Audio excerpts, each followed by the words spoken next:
મંગળવારે સાંજે કલેક્ટરો અને ડીડીઓ સહિત 50 આઈએએસ અધિકારીઓની સામૂહિક બદલી બાદ હવે ગૃહ વિભાગ એટલે કે પોલીસ વિભાગમાં સામૂહિક બદલીઓના ઓર્ડરની તૈયારી થઈ ચૂકી છે। આગામી 2 દિવસમાં પોલીસ વિભાગમાં બદલીઓના સામૂહિક આદેશની શક્યતા છે। લોકસભા ચૂંટણી પહેલા એકસાથે આઈએએસ બાદ આઈપીએસની બદલીઓ નિશ્ચિત છે। ખાસ કરીને મહેસાણા, આણંદ અને અમદાવાદ ગ્રામ્યના એસપીની ખાલી પડેલી જગ્યાએ નિયુક્તિઓની સાથે સુરત રેન્જ આઈજી ચંદ્રશેખરના સીબીઆઈમાં ડેપ્યુટેશન બાદ પણ ખાલી પડેલી જગ્યાઓને લઈને નિયુક્તિઓ થશે। ફેબ્રુઆરી મહિનામાં જ સુરત પોલીસ કમિશનર અજય તોમર નિવૃત્ત થવાના છે, ત્યારે સુરત કમિશનરને લઈને પણ અનેક ચર્ચાઓ છે।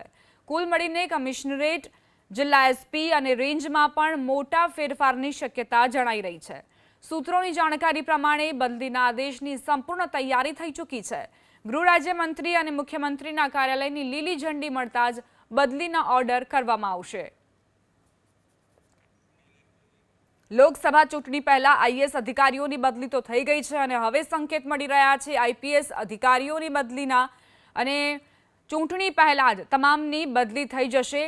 જાણકારી એવી મળી રહી છે કે બદલીના આદેશની સંપૂર્ણ તૈયારી થઈ ચૂકી છે, માત્ર ગૃહ રાજ્યમંત્રી અને મુખ્યમંત્રીના કાર્યાલયની લીલી ઝંડીની રાહ જોવાઈ રહી છે।